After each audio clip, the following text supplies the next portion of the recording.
আমাদের সব ধরনের ধর্ম অবলম্বী যার যার ধর্ম পালন করে আসছে। পুলিশের যে কাজ সবাইকে নিরাপত্তা দেওয়া, আমরা কিন্তু কোনোভাবেই সেই কাজ থেকে বিন্দু মাত্র পিছপা হয় নাই। আন্তরিকতার সাথে আমরা সব ধর্মের মানুষের নিরাপত্তা দিয়ে যাচ্ছি এবং এটি অব্যাহত থাকবে। আমি বিশ্বাস করি আজকেও যার যার প্রোগ্রাম তার মতোই পালন করবে।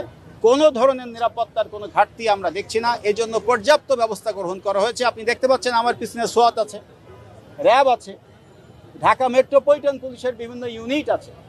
তো সুতরাং এখানে আর সর্বোপরি আমি বিশ্বাস করি শান্তিপূর্ণ জনগণ, তারা সবাই শান্তি চায়, সবাই আমাদেরকে সহযোগিতা করছে। সুতরাং এই বিষয়ে আমি নেতিবাচক কোনো কিছু আমি এখন পর্যন্ত দেখতে পাইনি এবং সেটি বিশ্বাসও করি না। বিসর্জন মানে বিশেষভাবে কি আমি অর্জন করলাম, এই বিশেষ অর্জন আমরা দেখেছি শারদীয় দুর্গাপূজাকালীন সময়ে এদেশের সকল সম্প্রদায়, সকল গোত্রের, সকল জাতি এই শারদীয় দুর্গোৎসব সুন্দরভাবে পালন করার জন্য সাথে সাথে বর্তমান সরকারের প্রধান উপদেষ্টা থেকে শুরু করে প্রশাসনিক কাঠামোর সর্বস্তরের কর্মকর্তাবৃন্দ, সামরিক বাহিনী, বিমান বাহিনী, নৌবাহিনী, পুলিশ, র্যাব, বিজেপি, আনসার সকল স্তরের নিরাপত্তা বাহিনীর পক্ষ থেকে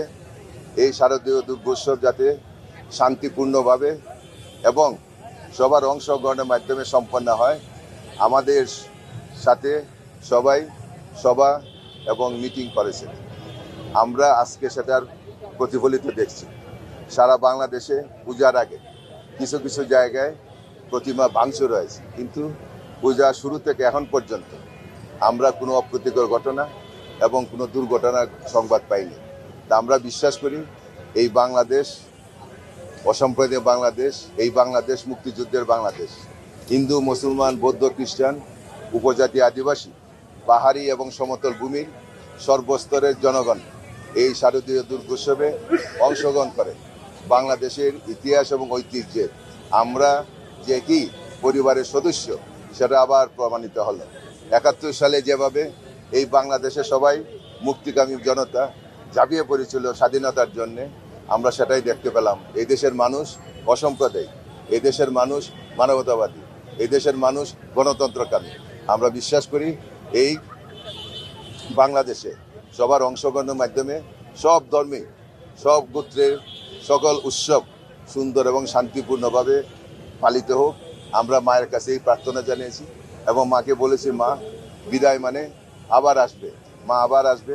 এই পরম্পরাভাবে কিন্তু আমাদের ধর্মীয় অনুষ্ঠানগুলো হয়ে থাকে।